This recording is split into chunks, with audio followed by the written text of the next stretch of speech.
باپ اور بیٹے اور روح القدس کے نام میں آمین۔ ہمارے لیے آج کی تلاوت انجیل مقدس بمطابق مقدس لوکا۔ اے خداوند تیری تمجید ہو، اس کا 16واں باب، اس کی 19 تا 31 آیت تک۔ ایک دولت مند آدمی تھا جو ارغوانی اور مہین کپڑے پہنتا اور ہر روز عیش و عشرت کرتا تھا، اور لازر نامی ناسوروں سے بھرا ہوا ایک بھکاری اس کے دروازہ پر پڑا ہوا تھا، اور اسے آرزو تھی کہ میں ان ٹکڑوں سے پیٹ بھروں جو اس دولت مند کی میز پر سے گرتے ہیں، بلکہ کتے بھی آ کر اس کے ناسور چاٹتے تھے۔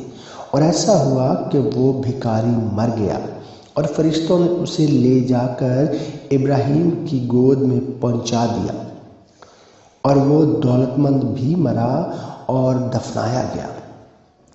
اور جب اس نے عالم اسفل کے عذاب میں مبتلا ہو کر اپنی آنکھیں اٹھائیں تو دور سے ابراہیم کو دیکھا اور لازر کو اس کی گود میں، اور اس نے پکار کر کہا کہ اے باپ ابراہیم، مجھ پر رحم کر اور لازر کو بھیج تاکہ وہ اپنی انگلی کا سرا پانی سے بھگو کر میری زبان ٹھنڈی کرے، کیونکہ میں اس آگ میں تڑپتا ہوں۔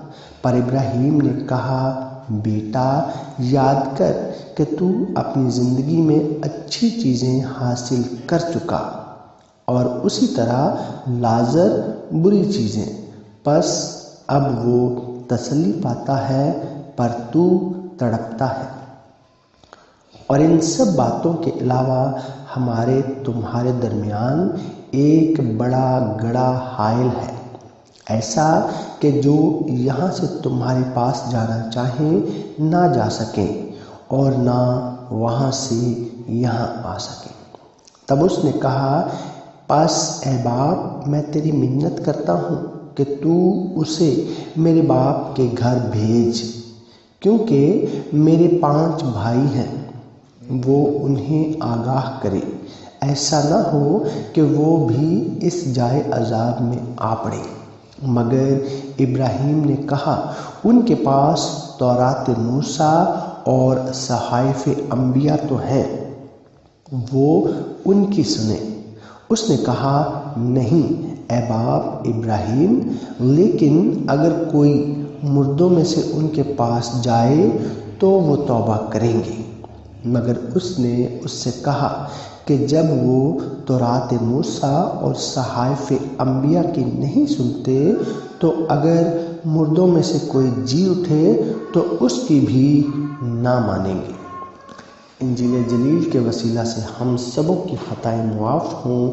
اے مسیح تیری ستائش ہو، آمین۔ عجیب مشیر خدائے قادر، ابدیت کا باپ، صلح اور سلامتی کا رئیس، اول اور آخر،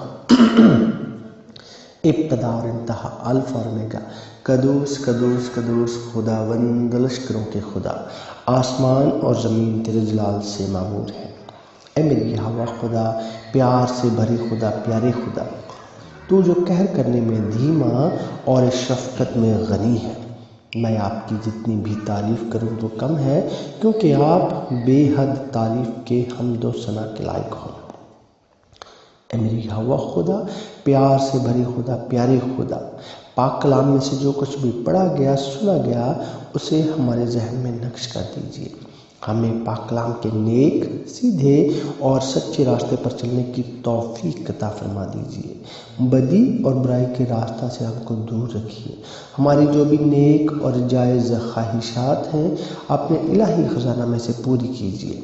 ہر دم، ہر لمحہ ہماری حفاظت فرمائیے۔